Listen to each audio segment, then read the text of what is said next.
அதுக்காக வாயை திறக்கணும், பைபிள் படிக்கணும்.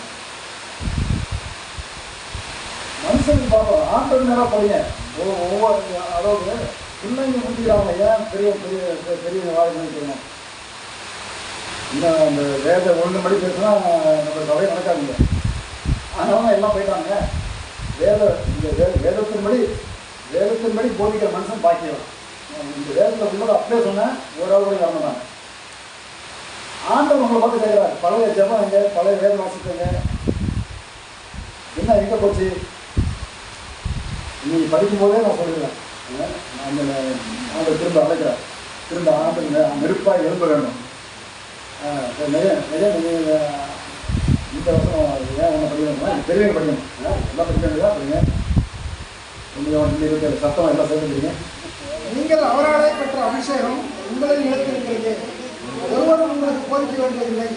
அந்த அபிஷேகம் சகலத்தையும் உங்களுக்கு போதிக்க வேண்டியது. அது சத்தியமாக இருக்கிறது, பொய்யல்ல. அது உங்களுக்கு போதிக்கப்படியே அவரில் நிலைத்திருக்கின்றாக. சாதாரண படிச்சுட்டீங்க. ஆண்டு படாத பாடு, பெரிய போராட்டத்துக்கு ஆண்டு எனக்கு கொடுத்த பதில், எனக்கு கிடைச்ச பதில். வேண்டாம், திருவிழா வேண்டாம். இதுக்கப்புறம் நீங்கள் கேட்காது, யாரும் தயவு செய்து திருவிழா யாரும் கேட்காதுங்க. நான் பார்த்து நான் கொடுக்குறேன், எனக்கு தெரியும். என்னத்துக்கு திருவிழா, எதுக்கு திருவிழா? திருவிழா எடுக்கிறதுக்கு முன்னாடி நம்ம அனுபவம் என்ன? திருவிழா எடுக்கிறதுக்கு முன்னாடி நம்ம எப்படி இருக்கணும், திருவிழா எடுத்த பிறகு நம்ம எப்படி இருக்கணும்? சும்மா எல்லா அனுபவம் நம்ம வாயில போட்டு போயிடலாம். அதுக்கா இந்த வசனம் அதிகாரில் இன்னைக்கு பேசுகிறேன்.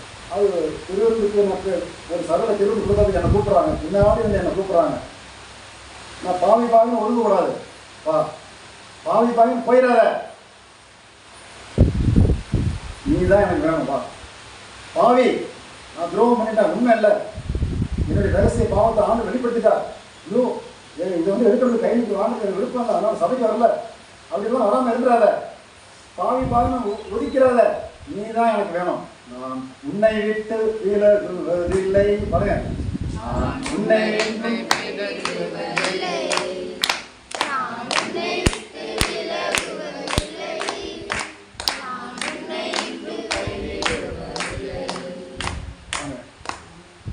நம்ம போயிட்டாலும் ஆண்டு கூப்பிடாது, நீ தான் எனக்கு வரணும். சிக்கு வாய் வந்தனாலும் எனக்கு வேண்டாம், இப்படி நாட்டுன்னு சொல்றான். இல்லை இல்லை, நீ தான் வரணும், இல்லையா?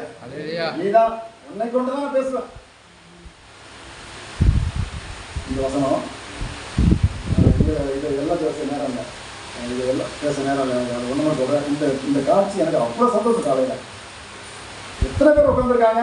பாஸ்டர் டேவிட் வந்து இப்போ திருவிழா கொடுப்பா, அப்படி சத்தம் அது எனக்கு ஆச்சரியம். அதுக்கு வந்து அந்த ஜனங்கள் மத்தியில் வந்து நான் வந்து இந்த வசனத்தை படிச்சுட்டு திருவிழா கொடுக்க முடியும், இந்த வசனத்தை படிச்சுட்டு திருவிழா கொடுக்குறேன். என்ன திருவிழா வசனம், அது இது என்ன வசனம்? எப்படி இது ஆலோசனை இல்லையா? சபைக்கு ஆலோசனை. யார் இருந்தா? யோவான். இந்த யோவான் யாரு? இயேசு பக்கத்தில் உட்காந்தாங்க. இந்த யோவான் திரும்ப படிங்க, ஒருத்தன் படிங்க. நீங்கள் அவராலே பெற்ற அபிஷேகம், நீங்கள் இயேசுவாலே பெற்ற அபிஷேகம் உங்களில் நிலைத்திருக்கிறது, உங்களில் என்னில் நிலைத்திருக்கிறது. ஒருவரும் உங்களுக்கு போதிக்க வேண்டியது, யாரும் நமக்கு அறிவுரை சொல்ல வேண்டாம். அந்த அபிஷேகம் சகலத்தையும் குறித்து உங்களுக்கு போதிக்கிறது. எனக்கு என்னோடு பேசும். ஆண்டுடைய அபிஷேகம் என்னோடு பேசும். ஆண்டுடைய அந்த அபிஷேகம் இருந்தால் போதும், என்னோட பேசுவார். யாரும் எனக்கு போதிக்க வேண்டாம். நான் சொல்லிதான் உங்களுக்கு தெரியணும் அவசியம் இல்லை. நீங்கள் சொல்லிதான் எனக்கு தெரியாது. நம்ம ஜோம் பண்ணும்போது நான் உனக்கு போதித்து நடக்க வேண்டிய வழியை காட்டுறேன். அது எவ்வளோ ஆர்வம். எனக்கு புத்தி சொல்கிற அளவுக்கு எவனும் கிடையாது. அப்படி நம்மளை கெத்தா மேம்படுத்துறாங்க. ஒருவரும் என்ன பாருங்க, ஆவியான சொல்ல பாருங்க, யாரும் உனக்கு புத்தி சொல்ல வேண்டாம், நான் உனக்கு போதிப்பேன், நான் உன்னை வழிநடத்துவேன். இதை பற்றி பேச நேரம் இல்லை.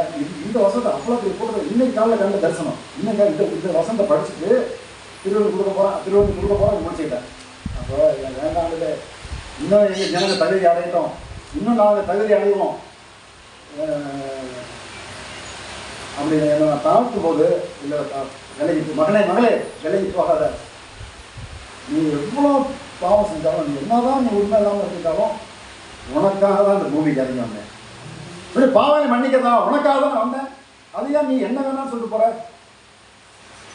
பேசிட்டு போது பாட்டு டக்குன்னு வாயில் வரலாம். என்ன அர்த்தம்? அதான் ஆவியான உள்ள வாயில் இருக்கிற ஆவியான நான் உன்னை விட்டு விலகுவதில்லை, கைவிடுது இல்லை இருக்கிறேன். இப்போ நான் பேர் சொல்ல மாட்டேன். நான் இன்னொன்று இந்த கையை கட்டி எவ்வளோ பொறாமையை பார்க்குறீங்க சில பேர். நான் உங்கள் பேர் சொல்ல மாட்டேன். இவ்வளோ நீங்களா கொடுத்தீங்க 500 ரூபா யாரும் சார் ஒரு 3 முகம் தெரியும் எனக்கு. நான் தனியாக வச்சுக்கிறேன். என்ன மறப்பு இருக்கீங்க ஏன்னா அலெக்ஸ் இருந்தாரு. இது வந்து இந்த கெட்ட பண்ணி வந்து அலெக்ஸ் இருந்தா. ஏன்னா பேனா பற்றி நான் செஞ்சு அடிக்க சொல்லுங்க. எங்கள் பாட்டி சொல்லுவாங்க அறுக்க தெரியாமல் 52,000 ரூபாலாம்.